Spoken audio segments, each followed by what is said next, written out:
Hello friend, नमस्कार। Physics के इस वीडियो में हम आगे पढ़ाई करते हैं अवतल दर्पण को लेकर। पिछले क्लास तक में हमने अवतल दर्पण में किस प्रकार से परावर्तन होता है, कैसे फोकस बिंदु हमें प्राप्त होता है, फोकस बिंदु प्राप्त होने के पश्चात किस प्रकार से प्रकाश की किरणें आपतित होती हैं और किस रूप में वो परावर्तित होकर जाती हैं, इनके ऊपर हम लोगों ने चर्चा किया था। अब अगला जो केस है वो है अवतल दर्पण। अवतल दर्पण में विभिन्न कितने प्रकार की स्थितियां होंगी, उन स्थितियों में जब वस्तु को हम रखते जाएंगे, अलग अलग पोजीशन में जब वस्तु रखेंगे तो उसके द्वारा प्रतिबिंब का जो निर्माण होगा, वो प्रतिबिंब का निर्माण किस पोजीशन पर होगा, प्रतिबिंब जब निर्मित होगा तो किस तरीके से उसकी प्रकृति कैसे होगी, उसकी स्थिति कैसे होगी, हम इन सभी टॉपिक्स के ऊपर चर्चा कर रहे हैं अभी। तो पहला चीज तो हम ये देखते हैं कि अवतल दर्पण जो है, ये हमारे पास अवतल दर्पण हुआ। अवतल दर्पण है मतलब बाह्य और इसमें क्या रहेंगी, पॉलिशिंग होगी। इस पर इस प्रकार से हमने क्या खींच दिया, एक मुख्य अक्ष, एक रेखा खींच दी हमने। ये जो बिंदु है, ये बिंदु हमारा क्या कहलाएगा, पोल कहलाएगा। ये ध्रुव है, पोल। देखते जाएंगे सभी कोई। ये पोजीशन आपका क्या हुआ, पोल है। ये मुख्य अक्ष हुआ, मुख्य अक्ष है। अब हम ये मान के चलते हैं कि इसमें ये बिंदु हमारे फोकस का है और ये बिंदु हमारा सेंटर ऑफ कर्वेचर का अर्थात सी का है। ये एक प्रोटोटाइप इमेज है किस चीज का, अवतल दर्पण का। कि कोई भी अवतल दर्पण जो होता है बिल्कुल इस तरीके से होता है। आप यदि अवतल दर्पण देखेंगे तो केवल आपके हाथ में दर्पण रहेगा, आपको मुख्य अक्ष, सेंटर ऑफ कर्वेचर या फोकस या पोल, इन टाइप की कोई बिंदु दिखाई नहीं देंगी। मगर जब हम सैद्धांतिक रूप से इस चीज की पढ़ाई करते हैं तो हमें इन सब चीजों को लेकर चलना होता है कि कहां से आपका मुख्य अक्ष जा रहा है, किस बिंदु पर हमारे सेंटर ऑफ कर्वेचर है, कौन से बिंदु पर हमारे पास फोकस है और कहां हमारा पोल मौजूद होगा करके। अब देखिए, कॉनकेव मिरर के सामने जितने भी चीजें हमें प्राप्त हो रही हैं, अर्थात आइदर वो पोल हो, आइदर वो फोकस हो या सेंटर ऑफ कर्वेचर हो, क्या ये सभी बिंदु वास्तविक हैं? वास्तविक कहने का मतलब क्या ये रियल में हमें प्राप्त हुए हैं या हमने इसको इमेजिन किया है कि ये प्राप्त हो रहे हैं करके। तो पहले तो यह देखते हैं, ये सतह वास्तविक है तो सतह के ऊपर मौजूद उसके मध्य बिंदु जो होगा वो भी क्या होगा, वास्तविक होगा। तो पहला चीज तो यह मिल गया कि पोल क्या हुआ हमारे पास, वास्तविक है। दूसरा, एफ की बात करते, फोकस। कल हमने देखा था कि यदि ये अवतल दर्पण है इस प्रकार से और इस पर कोई प्रकाश की किरण यहां से होकर जब आती है, इस प्रकार से प्रकाश की किरण आपतित हो रही है, तो आपतन के पश्चात वो परावर्तित होकर मुख्य अक्ष को जिस बिंदु पर काटते हुए जा रही है, तो ये जो ये आपतित किरण वास्तविक किरण है, परावर्तन के पश्चात भी जा रही है तो ये वास्तविक किरण ही हुई। अर्थात इस बिंदु पर वो जिसको कट कर रहा है, इस फोकस पर जिसको वो कट किया, ये फोकस भी क्या हुआ हम लोगों का, वास्तविक हुआ। क्योंकि रियल का लाइट रे मुख्य अक्ष को किसी बिंदु पर काट कर आगे निकल रहा है, तो ये पॉइंट भी जो है एफ, ये एफ भी क्या हुआ, वास्तविक हो रहा है। फोकस भी यहां क्या हुआ, वास्तविक है। तीसरा, कि यदि आप इस कॉनकेव मिरर को इस प्रकार से हमने क्या कर दिया, ऐसे करके गोल घुमा दिया। एक हमने इसको पूरा किसका सहारा दे दिया, एक किसका रूप दे दिया, एक गोले का रूप दे दिया। तो गोले का अपना केंद्र होगा, बिना केंद्र का कोई भी गोला निर्माण नहीं हो सकता। अर्थात ये जो केंद्र मिल रहा है, ये केंद्र भी हमें कैसा मिला, वास्तविक केंद्र मिला। सी जो मिल रहा है, ये सी भी क्या हुआ हमारे पास, सी भी वास्तविक है। तो ओवरऑल आप देखोगे कि यहां जो तीन बातें जो मिल रही है, जो तीन बिंदु हमें मिले, पोल मिला, फोकस मिला और सी अर्थात सेंटर ऑफ कर्वेचर मिला, ये तीनों की तीनों वास्तविक बिंदु हैं और ये तीनों वास्तविक बिंदु हमें ओरिजिनली क्या होते हैं, प्राप्त होते हैं। अब इन तीन बिंदु के सापेक्ष वस्तु की कितनी स्थितियां होंगी, तो ऑब्जेक्ट के जो पोजीशन होंगे उनके आधार पर हम इसे क्या करते हैं, डिवाइड करते हैं इन सभी कंडीशंस को। तो पहला कंडीशन क्या है, पहली बात क्या है कि वस्तु जो है पोल के ऊपर तो नहीं हो सकता कभी भी। कोई भी वस्तु को अपना प्रतिबिंब देखना है या किसी वस्तु का हमें दर्पण के अंदर प्रतिबिंब देखना है तो उस वस्तु को दर्पण से चिपका के खड़ा नहीं किया जाता, उससे थोड़ा दूर रखा जाता है। अर्थात पोल से थोड़ा दूर होगा, पोल से थोड़ा दूर होगा तो कहाँ हो सकता है, पोल से थोड़ा दूर होगा तो भाई पोल से इस पोजीशन पर हो सकता है, इस पोजीशन पे हो सकता है, इस पोजीशन पे हो सकता है, इस पोजीशन पे हो सकता है, फोकस के ऊपर भी हो सकता है, वो हो सकता है फोकस के बाहर हो। ऐसे करके विभिन्न प्रकार की स्थिति हम क्या कर रहे हैं, ले रहे हैं। हो सकता है सी के ऊपर हो, सी के पीछे हो, ऐसे करते करते हो सकता है ये ऐसे बढ़ते बढ़ते बिल्कुल इस बिंदु तक हो आपके पास फोकस।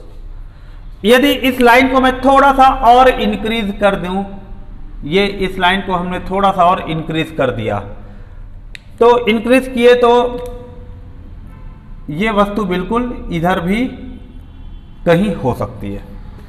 अब देखें, वस्तु की ऊंचाई पर नहीं जाएंगे, हमें पोजीशन को बात करना है। अब इस पर पोल से लेकर फोकस के बीच की जो पोल से लेकर फोकस के बीच का जो पॉइंट है जिस पर वस्तु को हमने क्या है इस प्रकार से रखा हुआ है, ये सभी के सभी पोजीशन का गणना एक ही स्थिति में होता है और वो स्थिति को हम क्या लेते हैं कि वस्तु को हमने कहां रखा है, पोल और फोकस के बीच में रखा है। Means object is kept between pole and focus. दूसरी स्थिति क्या होती है, अर्थात देखो पहला स्थिति हो गया ये, दूसरी स्थिति हो गई फोकस पर, तीसरी स्थिति क्या हो गई, वस्तु को चाहे फोकस के ठीक पीछे रखो, थोड़ा दूर रखो, थोड़ा और दूर रखो, थोड़ा और दूर रखो, थोड़ा और दूर रखो। कब तक, जब तक वो सी तक ना पहुंच जाए। सी पर पहुंचेगा तो ये एक स्थिति कहलाएगी। मगर एफ और सी के बीच में जितने पॉइंट हैं इन सभी पॉइंट्स को हम क्या लेते हैं, एक कंडीशन लेते हैं, क्योंकि इन सभी के लिए वस्तु की प्रकृति, वस्तु की प्रतिबिंब की प्रकृति और प्रतिबिंब की स्थिति एक ही होगी, उसमें कोई चेंजेस नहीं आएगा। अर्थात वस्तु को जब फोकस पर रखेंगे तो प्रतिबिंब अलग जगह बनेगा, मगर जब उसको फोकस और सेंटर ऑफ कर्वेचर के बीच में कहीं भी रखो, चाहे इस पॉइंट पे रखे, चाहे इस पॉइंट पे, चाहे इस पॉइंट पे, चाहे इस पॉइंट पे, उनके प्रतिबिंब जो है वो एक निश्चित जोन एरिया पर ही बनेगा और उन सब की प्रकृति लगभग एक समान होगी। इसलिए इन पूरे को हम क्या मानते हैं, एक कंडीशन मानते हैं। तो अभी तक देखिए 4 स्थिति हो गई। पहली स्थिति क्या थी कि वस्तु को जब हमने पोल और फोकस के बीच में रखा। दूसरी स्थिति हो गई कि वस्तु को हमने कहां पर रखा, फोकस पे रखा। तीसरी स्थिति हो गई कि वस्तु को हमने कहां रखा, एफ और सी के बीच में रखा। चौथी स्थिति कि वस्तु को हमने कहां पर रखा, सेंटर ऑफ कर्वेचर सी पर रखा। पांचवा, वस्तु को हम सी के पीछे रख रहे हैं और छठवां है कि हम उसे कहां रख रहे हैं, अनंत पे रख रहे हैं। तो अब ये बात आएगी कि देखिए वस्तु के जो पोजीशन है, तो वस्तु का पहला पोजीशन हमने क्या लिया, पी व एफ के मध्य। दूसरा स्थिति क्या लिया हम लोगों ने, वस्तु का पहला पोजीशन है पोल और फोकस के बीच, दूसरा पोजीशन होगा फोकस पर। तीसरा जो पोजीशन होगा वो क्या हो जाएगा हमारे पास, सी व एफ के मध्य। और चौथा जो स्थिति सी और एफ के मध्य होगा, चौथा कहां पर होगा, सी पर होगा। पांचवा सी के पीछे, अर्थात ये सेंटर ऑफ कर्वेचर है, सेंटर ऑफ कर्वेचर के ठीक पीछे वस्तु रहेगा। और छठवां जो महत्वपूर्ण बिंदु आता है वो है अनंत पर। तो इन्फिनिटी पर हम वस्तु को कैसे रखते हैं, किस दूरी को, देखिए इस पॉइंट से इधर इन्फिनिटी जैसा कोई बिंदु तो होता नहीं है, हम एज्यूम करते हैं कि हाँ ये पॉइंट भाई इन्फिनिटी होगा। तो ये बिंदु सी है, जैसे देखिए ये पॉइंट फोकस था, ये सब फोकस के पीछे, फोकस के पीछे, फोकस के पीछे, फोकस के पीछे कहलाया, या हम ये कह सकते हैं कि फोकस और सेंटर ऑफ कर्वेचर के बीच में है ये सभी पॉइंट्स। ये सेंटर ऑफ कर्वेचर पर हो गया, ये पॉइंट सी के पीछे, सी के पीछे, सी के पीछे, अर्थात सेंटर ऑफ कर्वेचर के पीछे हम ले रहे हैं। तो अचानक ये sub centre of curvature, centre of curvature है, मगर इस बिंदु पर आने के बाद मैंने बोल दिया कि ये अनंत है। तो हम कैसे डिसाइड करेंगे कि सेंटर ऑफ कर्वेचर के बिहाइंड वाले एरिया में कितनी दूरी तक को हम सी के पीछे का एरिया लेंगे और किस दूरी को हम इन्फिनिटी का स्पेस लेंगे? तो वो हम कैसे डिसाइड करते हैं? तो वो डिसाइड करते हैं कि देखिए यहां से लेकर यहां तक क्या है, रेडियस ऑफ कर्वेचर है। तो इस सेंटर ऑफ कर्वेचर से रेडियस ऑफ कर्वेचर तक के एरिया को आप पीछे लो, ये रेडियस ऑफ कर्वेचर तक का हिस्सा। रेडियस ऑफ कर्वेचर तक में हमने क्या कर दिया, इस प्रकार से बाउंड्री लाइन खींच दिया। रेडियस ऑफ कर्वेचर के ऊपर तक का हिस्सा सी के पीछे कहलाता है और उससे बाहर जाएंगे तो वो इन्फिनिटी कहलाता है। तो ये जो हिस्सा है ये C के पीछे का हिस्सा कहलाएगा और इधर का हिस्सा है वो क्या कहलाएगा, अनंत कहलाएगा। तो पहला चीज तो ये होता है कि एक दर्पण के सामने वस्तु को हम कितने प्रकार की स्थिति में रख सकते हैं, और वस्तु को जो स्थिति होती है उसमें उसके हर एक पोजीशन का आपको जस्टिफिकेशन पता होना चाहिए कि ये सभी नाम हम लिखे हैं तो हमने क्यों लिखा इसको। और एक महत्वपूर्ण जो होता है 5वें और 6वें नंबर के बीच का बाइफर्केशन।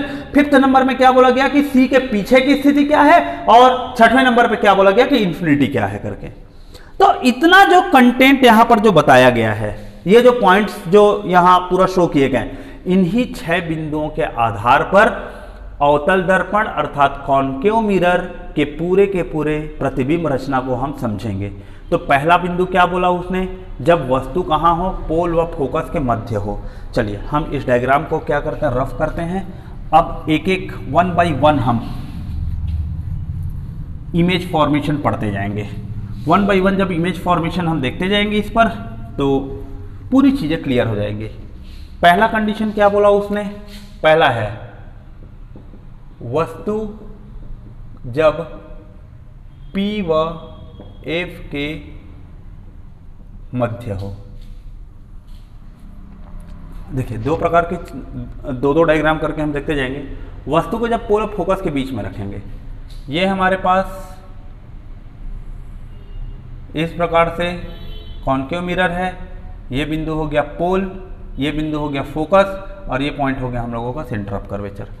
वस्तु को हम कहाँ रख रहे हैं, वस्तु को रखने का स्थान है हम लोगों का पोल और फोकस के बीच में, अर्थात इन बिटवीन कहीं पर भी हमने क्या रखा है, इस प्रकार से ऑब्जेक्ट को रख दिया। जब वस्तु को आप पोल और फोकस के बीच में किसी भी बिंदु पर रखेंगे तो वस्तु से देखिए प्रतिबिंब निर्माण के लिए कम से कम हमें 2 किरणों की आवश्यकता होती है, अर्थात 2 किरण या तो प्रत्यक्ष रूप से बाहर या तो प्रत्यक्ष रूप से एक दूसरे काटे या अप्रत्यक्ष रूप से एक दूसरे काटे या काटते हुए प्रतीत हो। तो मतलब यह है कि इस वस्तु से निकलने के लिए तो अनगिनत किरणें निकलेंगी, मगर उन अनगिनत किरणों में हमें सिर्फ और सिर्फ 2 किरण की आवश्यकता होगी। तो हमेशा अब इसमें से 2 प्रकार की किरण आप निकालेंगे, पूरे के पूरे जो डायग्राम आप फॉर्म करेंगे उसमें। पहला किरण जो होगा वो मुख्य अक्ष के समानांतर जाएगा, और दूसरा किरण जो होगा वो ध्रुव पर जाएगा। इस तरीके से ये 2 किरणें ही आप हमेशा निकालेंगे, पहला किरण मुख्य अक्ष के समानांतर, दूसरा किरण जो है ध्रुव पर।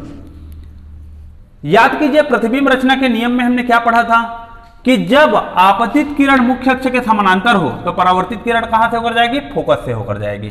तो परावर्तित किरण को आप कहां से लेकर जाइए भाई, इस परावर्तित किरण को इस प्रकार से फोकस से लेकर जाइए।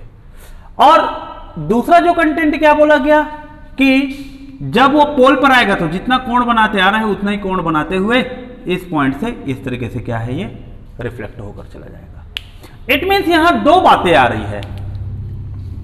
पहला ये कि जब प्रकाश की किरण मुख्य अक्ष के समानांतर जा रही है तो परावर्तन पश्चात फोकस से होकर जाएगी, और दूसरी बात है कि जब प्रकाश की किरण ध्रुव पर आपतित होती तो जितना आपतन कोण बनाते हुए आपतित होगी उतनी परावर्तन कोण बनाते हुए यहां से क्या है, रिफ्लेक्ट बैक हो जाएगी, परावर्तित हो जाएगी। अब देखिए ये दोनों प्रकाश की किरण डाइवर्जिंग नेचर है। डाइवर्जिंग मतलब क्या है, फैलाव है, अपसारी नेचर है। डाइवर्जिंग एक दूसरे से दूर जाती हुई स्थिति है, अर्थात ये किरणें आगे जाकर तो कभी एक दूसरे काटेंगे नहीं। तो स्वाभाविक सी बात है कि यदि हमने यहां अपना आंख रखा तो हमें क्या प्रतीत होगा कि ये दोनों किरणें इधर दर्पण के पीछे किसी बिंदु पर एक दूसरे को क्या कर रहे हैं, काटते हैं। तो जब वो ये दोनों किरणें एक दूसरे को किसी बिंदु पर क्या कर रहे हैं, काट रहे हैं, इसका मतलब यह है कि हमारे आंख को क्या प्रतीत होगा, ये दोनों प्रकाश की किरणें इस प्रकार से ऐसे मुड़कर नहीं आ रही है। एक नियम होता है कि प्रकाश हमेशा सीधी रेखा में गमन करती है, तो हमारे आंखों को भी यही प्रतीत होता है कि प्रकाश सदैव सीधी रेखा में गमन करती है, भले वो सीधी रेखा में गमन ना कर रही हो, भले प्रकाश तिरछे रूप में क्या है या वक्र रूप में गमन कर रही हो, मगर हमारी आंखों को सदैव क्या प्रतीत होगा कि प्रकाश हमेशा सीधी रेखा में गमन कर रही है। तो हमें क्या ऐसा प्रतीत हो रहा है कि ये दोनों जो प्रकाश की किरणें जो आ रही है, ये दोनों प्रकाश की किरणें इस किसी बिंदु से निकल कर आ रही हैं। तो इसका तात्पर्य यह हुआ वस्तु का ये जो पोजीशन है वो हमें इस जगह दिखाई दे रहा है। तो जो दर्पण के पीछे ये जो पॉइंट हमें जो दिखाई दिया, इसी पॉइंट को हम किस नाम से जानते हैं? ये जो जगह है, ये जगह हमारा प्रतिबिंब कहलाता है। इस तरीके से ये प्रतिबिंब की आकृति हो गई, इस तरीके से। ये तो ये प्रतिबिंब की आकृति है। अब देखिए प्रतिबिंब बन कहाँ रहा है, तो इसके बारे में जब हम लिखेंगे तो पहला बिंदु, पहले इसकी स्थिति बताएंगे। तो स्थिति क्या हुआ इसका? इसका स्थिति है दर्पण के पीछे। दूसरा पॉइंट क्या हुआ इस पर कि ये प्रतिबिंब की प्रकृति क्या है। हमने पहले स्थिति देख ली, स्थिति है दर्पण के पीछे। अब आते हैं प्रकृति पर। प्रकृति मतलब ये वास्तविक है या आभासी। कोई भी प्रतिबिंब को वास्तविक या आभासी आप कैसे बताएंगे? वास्तविक और आभासी बताने के लिए जिन दो प्रकाश की किरणों के काटने पर यह प्रतिबिंब बनता है, ये दोनों प्रकाश की किरणों को देखना। ये दोनों प्रकाश की किरणें, ये दो किरणें वास्तविक हैं, आभासी हैं। तो यदि डैश डैश लाइन रखा गया है मतलब ये क्या है? आभासी किरणें हैं। सिद्धांत के आधार पर कैसे आभासी किरणें हुई? क्योंकि जो भी प्रकाश की किरण दर्पण में जाएगी, दर्पण उसको रिफ्लेक्ट करके सामने भेज देगा। कोई भी प्रकाश की किरण को दर्पण के पीछे नहीं लाएगा। तो दर्पण के पीछे यदि हम किसी प्रकाश किरण को देख रहे हैं या हमको ऐसा फील हो रहा है, तो इसका मतलब है कि दोनों प्रकाश की किरण कैसी है? आभासी। तो जब दोनों किरणें आभासी है या इन दोनों में से कोई एक किरण भी आभासी होता, तो ये जो प्रतिबिंब जो बन रहा है, ये प्रतिबिंब कैसा होगा? आपका आभासी प्रतिबिंब होगा। तो दूसरा जो महत्वपूर्ण जो बात है यहाँ पर कि ये प्रतिबिंब कैसा हुआ? आभासी। तीसरा, अब इसके साइज के बारे में हम बात करते हैं और इसके ओरिएंटेशन के बारे में बात करते हैं। ओरिएंटेशन मतलब देखो, वस्तु को हमने क्या रखा है? मुख्य अक्ष के ऊपर रखा, तो प्रतिबिंब भी मुख्य अक्ष के ऊपर बना, अर्थात सीधा बना। तो ये सीधा बन रहा है। और चौथा महत्वपूर्ण बात है, ये क्या बन रहा है? बड़ा, अर्थात इनलार्ज बन रहा है। इसकी आकृति इतनी है, इसकी आकृति ये जस्ट डबल या 2.5 गुना है। तो इसका मतलब ये हुआ कि वस्तु को जब आप पोल और फोकस के बीच में रखेंगे तो उस स्थिति में वस्तु का प्रतिबिंब कहाँ बनेगा? वस्तु की प्रतिबिंब बनेगी दर्पण के पीछे, बड़े आकार में बनेगी, सीधा बनेगा और आभासी बनेगा। मैं ये दर्पण का टॉपिक जब खत्म हो जाएगा तब आभासी और वास्तविक प्रतिबिंब के ऊपर हम 10 मिनट की चर्चा करेंगे। आप लोग पुस्तक में भले देखे होंगे आभासी और वास्तविक प्रतिबिंब के बारे में, तो उन्हीं चीज़ों को हम थोड़ा सा फोकस करेंगे उन टॉपिक के ऊपर में कि आभासी प्रतिबिंब की क्या वस्तु स्थिति होती है और क्या गुण होते हैं और वास्तविक प्रतिबिंब के क्या गुण होते हैं करके। तो ये पहला कंडीशन हुआ आपका, वस्तु को जब हमने कहाँ रखा है? पोल और फोकस के बीच में रखा। अब इसी पर दूसरी स्थिति यदि हम लेते हैं कि वस्तु को हम कहाँ रखेंगे? फोकस पर रख देते हैं। तो दूसरा जो कंडीशन है, दूसरे जो कंडीशन की हम बात करते हैं, वस्तु को जब आप फोकस पर रखेंगे, फोकस में रखेंगे तो कैसा बनेगा और उस प्रतिबिंब के बारे में आप किस प्रकार से स्टडी करेंगे। तो जैसे पहला कंडीशन था, दूसरा है वस्तु जब फोकस पर हो। वस्तु को जब आप फोकस पर रखेंगे तो ये देखिए, ये हमने दर्पण बनाया इस प्रकार से, ये रेखा हमने खींच दी, ये पोल हो गया, ये पॉइंट फोकस है, ये पॉइंट सेंटर ऑफ कर्वेचर है। देखिए यहाँ वस्तु को हमने कहाँ रखा? वस्तु को हम रख रहे हैं कहाँ? फोकस के ऊपर। वस्तु को जब फोकस पे रखे, देखिए पहले पोल और फोकस के बीच में था, अब उसको थोड़ा सा दर्पण से दूर ले गए और दर्पण से दूर ले जाकर कहाँ रख दिए? फोकस के ऊपर रख दिए। वस्तु को जब आप फोकस के ऊपर रखेंगे तो क्या कंडीशन होगा इस पर? इससे भी पुनः आप दो प्रकाश की किरणें निकालेंगे। पहले प्रकाश की किरण मुख्य अक्ष के समानांतर जाएगी और दूसरे प्रकाश की किरण ध्रुव से होकर जाएगी। इस तरीके से ये दो प्रकाश की किरणें निकल रही हैं। ये दो प्रकाश की किरण है।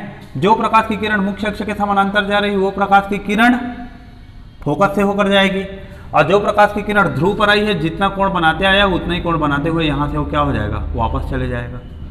अब देखिए आप, यहाँ हमने बिल्कुल प्रकाश की किरणें कैसे परावर्तित होंगी ये हम अपने से ड्रॉ नहीं कर रहे हैं, हम नियम के तहत ड्रॉ कर रहे हैं। और रचना का नियम क्या कहता है कि जब आपतित किरण मुख्य अक्ष के समानांतर हो तो वो फोकस से होकर जाएगी, और जब आपतित किरण ध्रुव पर आपतित हो तो जितना कोण बनाते हुए यहां से आपतित हो रही उतना ही कोण बनाते हुए यहां से क्या होगी? वो परावर्तित होकर जाएगी। वस्तु जब फोकस पर हो उस स्थिति में हम देख रहे हैं कि ये दोनों जो प्रकाश की परावर्तित किरणें जो जा रही हैं, ये दोनों किरणें जैसे इस स्थिति को देखिए, इस स्थिति में किरणें क्या है, डाइवर्जिंग नेचर है इनका। डाइवर्जिंग नेचर मतलब फैलते हुए जा रही हैं। मगर इस पोजीशन की बात करें आप तो यहां जो प्रकाश की किरणें हैं एक दूसरे के बिल्कुल समानांतर जा रही हैं।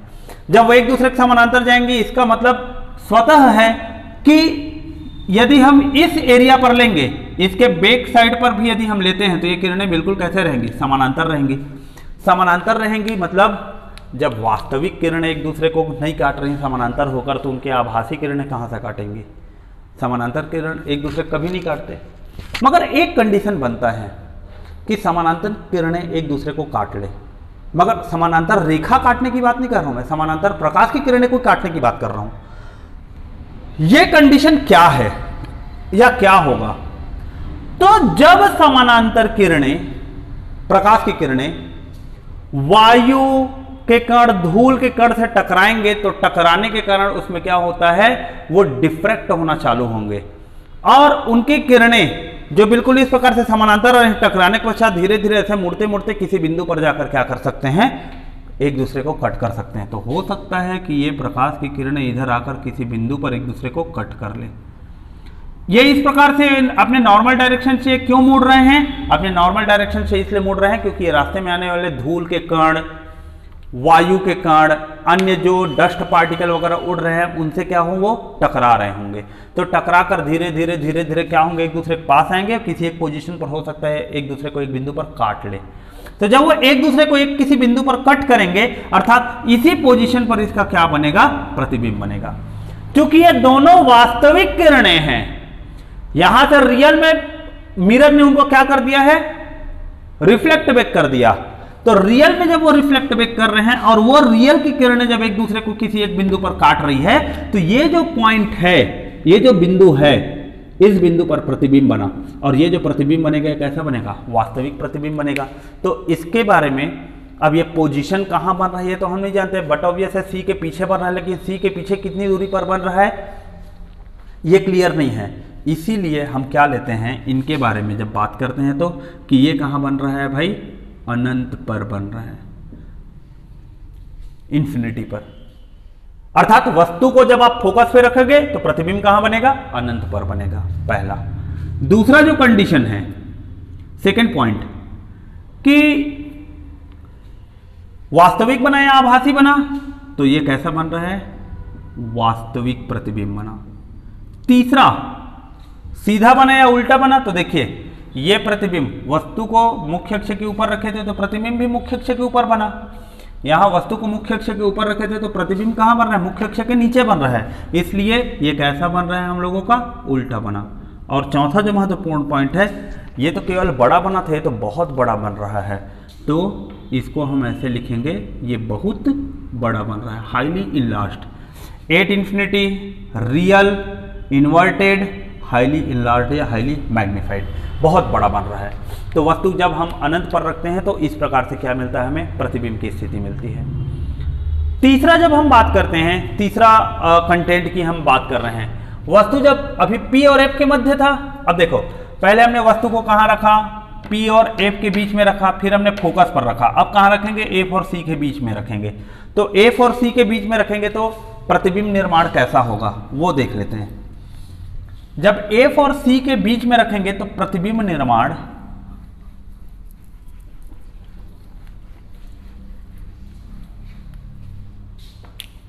वस्तु जब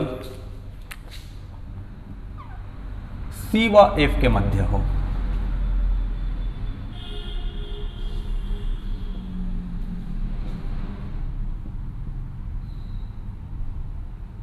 ये पोल हुआ, फोकस C। वस्तु को अब हम कहां रख रहे हैं, C व F के बीच में कहीं रखे। यहां बीच में रखने का तात्पर्य यह नहीं है कि हमने उसको बिल्कुल एग्जैक्ट मिड पॉइंट पर रखा। हमारा यह कहने का कोई तात्पर्य नहीं है कि हम उसको एग्जैक्ट मिड पॉइंट पर रख रहे हैं, इनके बीच में किसी भी बिंदु पर हम रख लिए। अब इनमें से पुनः क्या होंगे, दो प्रकाश की किरणें बाहर निकलेंगी। प्रथम प्रकाश की किरणें मुख्य अक्ष के समानांतर और द्वितीय प्रकाश की किरणें ध्रुव पर। इस तरीके से जो प्रकाश की किरणें मुख्य अक्ष के समानांतर आई है वो इस प्रकार से फोकस से होकर जाएंगे और जो प्रकाश की किरण जितना कोण बनाते हुए यहां पर आ रहे हैं उतना ही कोण बनाते हुए यहां से ये वापस जाएंगे। तो उतना ही कोण बनाते हुए जब ये वापस जाएंगे इस प्रकार से, तो ये एक दूसरे को क्या करेंगे, किस पॉइंट पर कट कर रहे हैं, इस बिंदु पर कट किए। जिस पॉइंट पर कट करेंगे उस पॉइंट पर क्या बनेगा, हमारा प्रतिबिंब बनेगा। ये जो प्रतिबिंब बन रहा है आप देखिए कैसा हुआ, इसकी प्रकृति क्या हुई। वस्तु को जब सी और एफ के मध्य बना रहे हैं तो प्रतिबिंब कहाँ बना, सी के पीछे बन रहा है। दोनों वास्तविक किरण एक दूसरे को इंटरसेक्ट किए, इसलिए प्रतिबिंब भी कैसा बना, वास्तविक बना। मुख्य अक्ष से नीचे बन रहा है अर्थात उल्टा बना, और इसके आकार से क्या बन रहा है, थोड़ा सा बड़ा बन रहा है। तो ये चारों बिंदु को लिख लेंगे। पहला क्या है, सी के पीछे बना, दूसरा वास्तविक बन रहा है, तीसरा सी के पीछे रखे वास्तविक बना, तीसरा उल्टा बन रहा है, और चौथा जो महत्वपूर्ण पॉइंट है वो कैसा बन रहा है, बड़ा बन रहा है। तो ऐसे करके हमें, जैसे अभी हमने प्रथम 3 स्थितियों के बारे में बात की, इसी प्रकार से बाकी 3 स्थिति के लिए भी आप क्या करेंगे, घर में इसके इमेज को ड्रॉ करने का प्रयास करेंगे एक बार, ताकि जब आप स्वयं से पेन, स्केल, राउंडर, इन सब चीज़ों का प्रयोग करते हुए जब इस चित्र को बनाएंगे, पहले 3 चित्र को आप वीडियो से देखिए अच्छे से, बाकी 3 चित्र को आप स्वयं से ड्रॉ करने की कोशिश कीजिए, और जो कंक्लूजन आएगा उन कंक्लूजन को ऐसे 4 बिंदु के रूप में आप क्या करेंगे, लिखेंगे। पहला बिंदु जो रहता है वो हमेशा स्थिति को रिप्रेजेंट करता है। पहला पॉइंट किस बात को बताएगा, फर्स्ट पॉइंट बताता है स्थिति को। दूसरा जो रहता है उसके प्रकृति को बताएगा, और ये उसके ओरिएंटेशन को बताता है, इसका ओरिएंटेशन क्या है। और चौथा है उसके साइज के बारे में बात करेगा, बड़ा बना या छोटा बना करके। ऐसे करके 4 बिंदु के आधार पर आप कंक्लूजन निकालेंगे। जब एक दर्पण के लिए आप 3 चित्र देखने के बाद 3 चित्र स्वयं ड्रॉ करते हैं, और वो 3 चित्र को ड्रॉ करने के बाद फिर से इन 3 चित्रों को आप एक बार पुनः आप ड्रॉ करके देखते हैं, ये सब कंक्लूजन अपने हाथों से खुद लिखते हैं, ये 6 स्थिति तो आपके दिमाग में प्रिंट हो जाएगा। जब आप लेंस पढ़ेंगे तो लेंस में उत्तल लेंस की भी 6 स्थिति लगभग ऐसे ही है, थोड़ा सा माइनर चेंज है। जब हम अपवर्तन और लेंस पढ़ेंगे तो उस माइनर चेंज को मैं बता दूंगा। मगर अवतल दर्पण अपने आप में सबसे बड़ा बेस होता है कि जब आप अवतल दर्पण को बहुत अच्छे से समझते हैं तो उत्तल दर्पण, अवतल लेंस और उत्तल लेंस, बाकी 3 भी बहुत आसानी से समझ में आ जाता है। और जब हम इन 4 चीजों को समझते हैं तो मान के चलिए कि प्रकाशिकी का 90% खेल खत्म हो जाता है। यहाँ प्रकाशिकी जो चैप्टर है उस पर 90% जो एरिया है हम उस पर अपना कमांड हासिल कर लेते हैं, बाकी 10% छोटी मोटी चीजें होती है। तो जैसे ये 3 चीज हुआ, 3 चीज मैंने वर्कआउट के लिए दिया। अब 6 चीज का एक ज्वाइंट इमेज मैं बनाता हूं, और ज्वाइंट इमेज बना के फाइनल जो कंक्लूजन है हम उसके ऊपर चर्चा करते हैं। तो फाइनल कंक्लूजन क्या होगा पूरे 6 स्थिति को लेकर, और इसके ऊपर ये जो कंटेंट जो है, वस्तु जब फोकस पर हो तो प्रतिबिंब कहां बनेगा, ये प्रश्न ACF 2017 का है। आता है कि वस्तु की स्थिति देगा और प्रतिबिंब की स्थिति उसमें ज्ञात करने के लिए बोला जाएगा। हालांकि उत्तर अनंत पर आया। ये जैसे जो प्रश्न हमने किसके लिए बात किया है, अवतल दर्पण के लिए, वो उत्तल लेंस के लिए प्रश्न को पूछा गया था, मगर उत्तर सेम है, कंडीशन सेम है।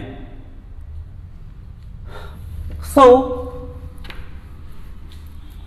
6 स्थिति को हम 1 by 1 हम क्या करते हैं, 6 स्थिति के लिए हम क्या करते हैं, एक ज्वाइंट डायग्राम बनाते हैं, और उस ज्वाइंट डायग्राम के आधार पर हम चीजों को समझते हैं। कुछ जगह पर टेबल के रूप में समझाया जाता है, कुछ पुस्तक में मैं इसे चित्र के रूप में समझा रहा हूं कि एक हमारे पास बड़ा सा अवतल दर्पण है। यह अवतल दर्पण को हमने कुछ इस प्रकार से क्या कर लिया, ड्रॉ कर लिया। यह इस प्रकार से हमने इसमें लाइन खींच ली, ये मुख्य अक्ष है, ये हो गया पोल, ये बिंदु हुआ फोकस, और ये बिंदु हुआ हमारा सेंटर ऑफ कर्वेचर। अब देखिए, पोल है, फोकस है, सेंटर ऑफ कर्वेचर है। वस्तु की स्थिति अलग अलग हम क्या करते हैं, ड्रॉ करते हैं। पहला है वस्तु जब P और F के बीच में हो, दूसरा है वस्तु जब फोकस पर हो, तीसरा है जब वो C और F के बीच में हो, चौथा हो जब वो C पर हो, पांचवा जब वो C के पीछे हो, छठवां है जब वो कहां हो, अनंत पर हो। वस्तु की देखिए सभी स्थिति को मैं लिख देता हूं, ये पहला पोजीशन है, ये दूसरा पोजीशन, ये तीसरा पोजीशन, ये चौथा पोजीशन, पांचवा पोजीशन और छठवां पोजीशन। इस प्रकार से 1 to 6 तक का पोजीशन यहां दे दिया गया है। पहले पोजीशन को छोड़ देते हैं हम, तो बाकी जो 5 जो पोजीशन है, दूसरा, तीसरा, चौथा, पांचवा और छठवां, इन सभी पोजीशन के लिए हम क्या करते हैं, प्रतिबिंब निर्माण करते हैं। प्रतिबिंब जब हम निर्माण करेंगे इन सभी स्थितियों के लिए, तो प्रतिबिंब किस प्रकार से बनेंगे, देखिए जब वस्तु दूसरे नंबर पर है अर्थात फोकस पर, वस्तु को फोकस पर रखेंगे तो प्रतिबिंब कहां बनेगा, अनंत पर बनेगा। अनंत पर कैसे बनेगा, उल्टा बनेगा और काफी बड़ा बनेगा, बहुत बड़ा बनेगा। देखिए दूसरे नंबर पर जब हमने वस्तु को रखा तो प्रतिबिंब कहां बना, छठवें नंबर पर अर्थात अनंत पर बन रहा है, इन्वर्टेड बना, काफी बड़ा बना। तो इसी का जस्ट अपोजिट है, वस्तु को जब आप छठवें नंबर पे रखोगे तो प्रतिबिंब कहां बनेगा, दूसरे नंबर पर बनेगा, बिल्कुल ऐसे उल्टा इन्वर्टेड बनेगा और बिंदु आकार का बनेगा, बहुत छोटा बनेगा इस प्रकार से। फिर ये इस पॉइंट के बारे में यहां पर क्या किया गया, बात किया गया। अगला जो मुद्दा है कि वस्तु को जब F और C के बीच में रखेंगे अर्थात तीसरे नंबर पर, तो प्रतिबिंब कहां बनेगा, C के पीछे बनेगा, C के पीछे इस प्रकार से बना और बड़ा बना, नो डाउट। इसी का जस्ट अपोजिट है, जब वस्तु को आप C के पीछे रखेंगे तो प्रतिबिंब C और F के बीच में बनेगा और छोटा बनेगा। वस्तु को जब चौथे नंबर पे आप रखेंगे अर्थात C पर, तो प्रतिबिंब भी कहां बनेगा, C पर बनेगा और समान आकार का बनेगा। जितना बड़ा वस्तु उतना ही बड़ा प्रतिबिंब। तो अब आप देखिए कि जितनी बड़ी वस्तु उतनी बड़ा प्रतिबिंब की बात कर रहे हैं। ये ऐसा, ये एक चित्र जो बना है, अब इस पर मैं नंबरिंग लिख देता हूं। वस्तु को दूसरे नंबर पे रखें तो ये दूसरे नंबर की वस्तु का प्रतिबिंब हुआ, वस्तु को तीसरे नंबर पे रखें तो ये तीसरे नंबर का प्रतिबिंब है, वस्तु को चौथे नंबर पे रखें तो चौथे नंबर का प्रतिबिंब है, वस्तु को पांचवें नंबर पे रखें तो ये पांचवें नंबर का प्रतिबिंब हुआ, वस्तु को छठवें नंबर पे रखें तो ये छठवें नंबर का प्रतिबिंब है। तो देखिए 2 और 6 एक दूसरे कॉम्प्लीमेंट है, मतलब वस्तु को जब दूसरे नंबर पे रखेंगे तो प्रतिबिंब छठवें नंबर पर बनेगा और वस्तु को छठवें नंबर पे रखेंगे तो प्रतिबिंब दूसरे नंबर पे बनेगा, मतलब दूसरे नंबर के नीचे। तो ऐसे इसको याद रख लेते हैं हम, इस प्रकार से हम इसको ऐसे याद करते हैं कि वस्तु को जब फोकस पे रखेंगे तो प्रतिबिंब अनंत पर बनेगा, या वस्तु को अनंत पर रखेंगे तो प्रतिबिंब फोकस पर बनेगा। ये पहला चीज हो गया, अर्थात ये 2 कंटेंट हमको याद हो गए। फिर अब इन दोनों के बीच में रिलेशन, पहले इन दोनों के बीच में रिलेशनशिप था, अब इन दोनों के बीच में रिलेशनशिप है।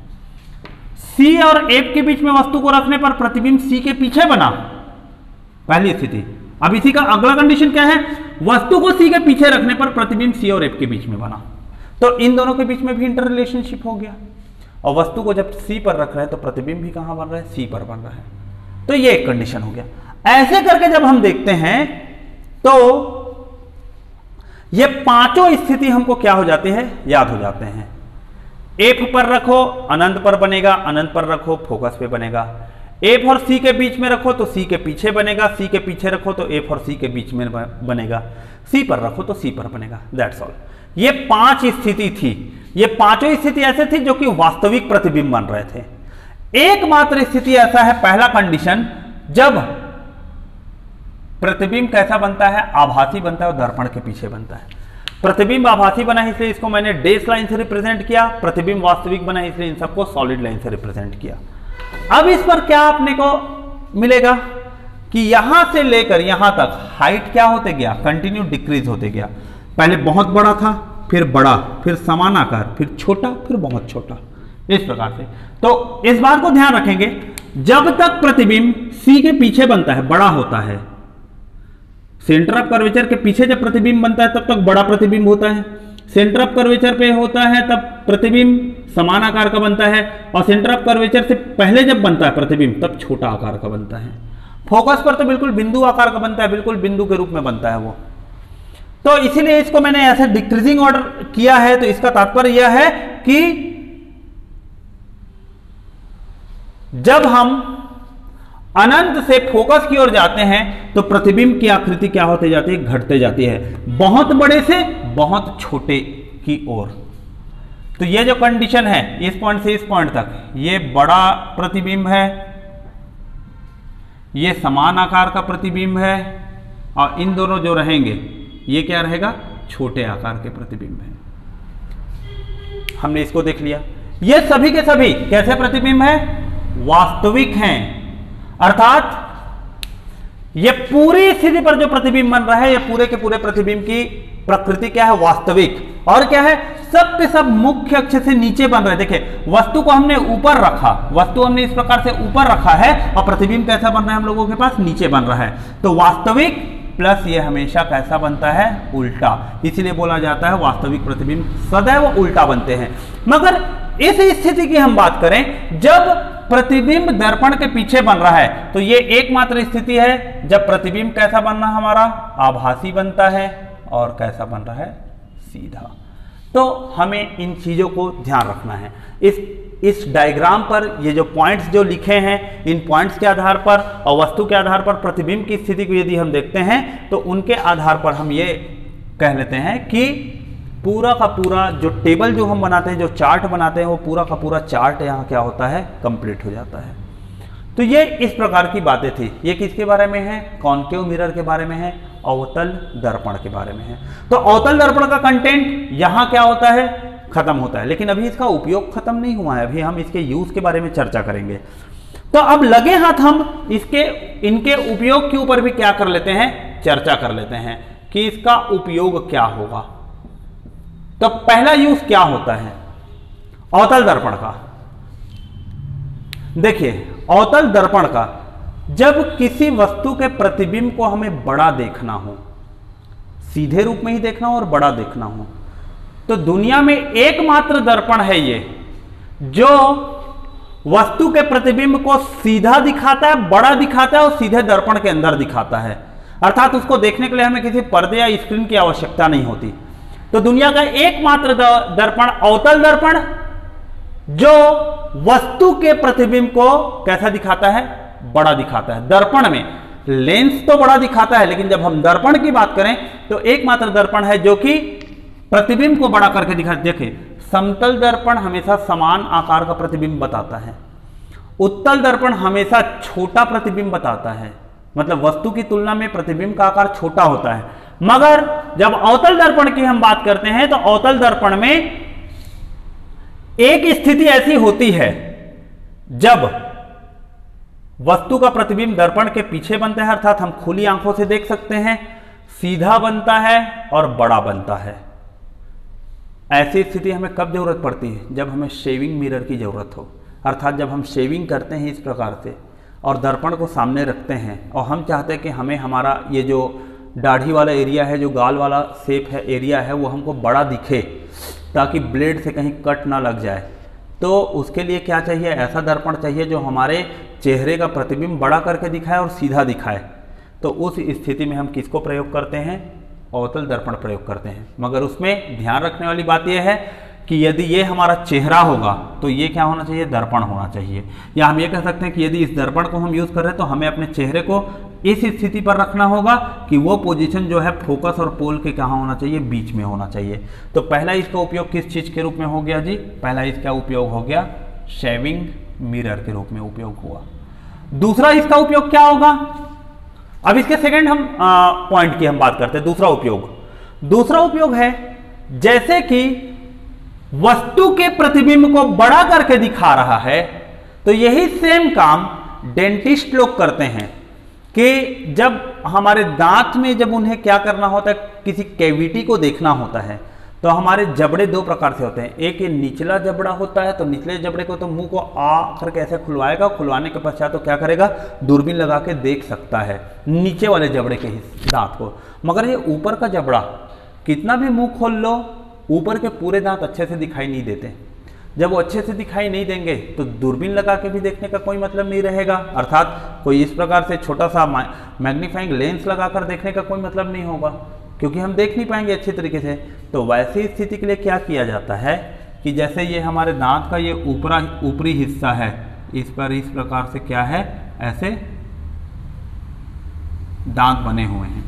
अब इस दांत को देखना है तो डेंटिस्ट क्या करता है, एक इस प्रकार का टी स्पून टाइप का शेप रखता है और इस प्रकार का इक्विपमेंट को हमारे मुंह के अंदर लगाता है। और क्या होता है, ये दांत का प्रतिबिंब इस दर्पण में पड़ता है। इस दर्पण से कौन देख लेता है, डेंटिस्ट देख लेता है।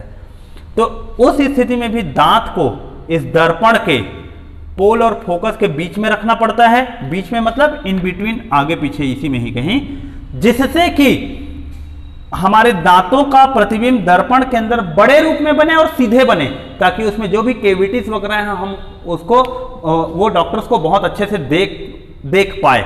तो वो स्थिति के लिए भी क्या होता है, हम अवतल दर्पण का प्रयोग करते हैं। समतल दर्पण लगा देंगे तो दांत जितना बड़ा है उतना ही बड़ा दिखाई देगा, केविटी नजर नहीं आएगी। हमें उसको थोड़ा सा मैग्नीफाई करके, थोड़ा बड़ा करके, इनलार्ज करके देखेंगे, तब तो छोटे छोटे जो छिद्र हुए रहेंगे, दांत में जो सड़न हुआ रहेगा वो अच्छे से दिखाई देगा और उसको वो ट्रीटमेंट कर पाएगा। तो इस बात के लिए हम क्या करते हैं, इस प्रकार का जो इक्विपमेंट यूज करते हैं, इस इक्विपमेंट में ये जो तल होता है, ये जो सरफेस जो दिख रहा है, इस सरफेस पर कौन सा मिरर उपयोग होता है, अवतल दर्पण। तो अवतल दर्पण का उपयोग कौन करते हैं, डेंटिस्ट करते हैं। देखिए, आपको उपयोग क्या है ये तो पता होगा, मगर क्यों इसी को ही उपयोग करते हैं ये कारण जानना भी आवश्यक है। तो क्यों करते हैं, क्योंकि अवतल दर्पण ही एकमात्र ऐसा दर्पण है जब वस्तु को आप उसके पोल और फोकस के बीच में रखेंगे तो प्रतिबिंब दर्पण के पीछे आभासी बनेगा, सीधा बनेगा और बड़ा बनेगा, क्योंकि हमें बड़ा प्रतिबिंब देखना है। तो ये डेंटिस्ट लोग इसका उपयोग करते हैं। तीसरा इसका यूज क्या होता है, देखिए, जब अनंत से प्रकाश की किरणें आएंगी तो उस अनंत से प्रकाश की किरणें कहां से होकर जाएंगी, फोकस से, अर्थात अनंत में मौजूद बहुत बड़ी वस्तु का यहां ये क्या करेगा, बहुत छोटा सा प्रतिबिंब बनाएगा। तो जैसे सूर्य एक वस्तु है, प्रकाश का स्रोत है। जब अवतल दर्पण पर आप देखोगे तो उसका प्रतिबिंब कहां पर बनेगा, सूर्य का प्रतिबिंब अवतल दर्पण पर देखोगे तो दर्पण के सामने एक छोटे से बिंदु के रूप में बनता है। और अवतल दर्पण को उस प्रकार से फोकस करके हम रुई या कागज जलाने का काम बचपन में काफी किए हैं। एक काम हम लेंस से करते हैं ऐसी, एक काम हम किससे करते हैं, दर्पण से करते हैं। अर्थात ये एक प्रकार का रिफ्लेक्टर का काम किया कि जो सनलाइट आ रहे हैं उन सनलाइट को एक बिंदु पर क्या किया, एकत्रित किया। एक दर्पण ने सूर्य का प्रतिबिंब इस जगह पर बनाया, मतलब सोचो पूरे के पूरे जितने भी सौर किरण आएंगे उन सभी सौर किरण को एक जगह पर वो क्या करेगा, एकत्रित करा देगा परावर्तित करके। तो यहाँ का तापमान ऑटोमेटिकली क्या हो जाएगा, बढ़ जाएगा, हीट प्रोडक्शन का वैल्यू बढ़ गया। तो ऐसे एक दर्पण है। इसी प्रकार से इमेजिन कीजिए हजारों अवतल दर्पण से लाइट को रिफ्लेक्ट करके एक बिंदु पर लाया जाए तो इस बिंदु का तापमान बहुत अधिक हो जाएगा। और इस जगह पर यदि हम किसी बॉयलर को रख दे जिसमें पानी भरा हुआ है तो उसका तापमान बढ़ेगा, तो पानी क्या है, उबलना चालू हो जाएगा और भाप बनेगा और उस भाप से हम टरबाइन को रोटेट करके इलेक्ट्रिसिटी पैदा कर सकते हैं। तो इस प्रकार की चीजों को सोलर रिफ्लेक्टर कहा जाता है, जो सूर्य के प्रकाश को किसी एक निश्चित बिंदु पर केंद्रित करने का कार्य करते हैं एवं उस बिंदु पर तापमान बहुत अधिक होने के पश्चात उस तापमान का उपयोग या उस ऊष्मीय ऊर्जा का उपयोग हम विभिन्न प्रकार के काम में कर सकते हैं। तो इसका उपयोग कहाँ होता है, एक और महत्वपूर्ण चीज है वो है एज ए सोलर रिफ्लेक्टर के रूप में यूज होता है। ये किसका उपयोग है, अवतल दर्पण का। तो इन बातों को हमें ध्यान रखना है कि अवतल दर्पण में वस्तु को हम कहाँ रखेंगे, प्रतिबिंब कहाँ बनेगा, उसकी प्रकृति क्या होगी, सीधा या उल्टा बनेगा, बड़ा बनेगा, एक समान बनेगा या छोटा बनेगा, आभासी बनेगा या सीधा बनेगा, और उसका उपयोग जो हम करते हैं वो कौन से उपयोग करते हैं और जब उपयोग करते हैं तो क्यों करते हैं। क्योंकि अभी तक तो सिर्फ यह प्रश्न आया है ना कि शेविंग मिरर के रूप में हम किसका उपयोग करते हैं, अवतल दर्पण का। डेंटिस्ट किसका उपयोग करते हैं, अवतल दर्पण का। क्यों करते हैं ऐसा पूछ दिया जाएगा तो हमको पता होना चाहिए एकमात्र दर्पण है जो आभासी, सीधा और बड़ा प्रतिबिंब बनाता है। तो ये इन चीजों को हमको ध्यान देना है, रखना है। तो ये अवतल दर्पण के बारे में बात होती है। अवतल दर्पण के पश्चात उत्तल दर्पण आता है। उत्तल दर्पण में भी हम उत्तल दर्पण के परावर्तन के बारे में बात करेंगे। परावर्तन कैसे होता है, वस्तु की विभिन्न स्थिति क्या हो सकती है, विभिन्न स्थिति के अनुसार उनके चित्र क्या हो सके, सॉरी इमेज कहां कहां बन सकता है, और जिस जिस जगह पर इमेज बनेगा उनके आधार पर हम उसके प्रतिबिंब रचना और प्रतिबिंब निर्माण के बारे में हम बात करेंगे, उसके उपयोग के बारे में हम बात करेंगे। ये अवतल उत्तल दर्पण जब समाप्त होगा फिर हम चिन्ह परिपाटी के ऊपर बात करेंगे।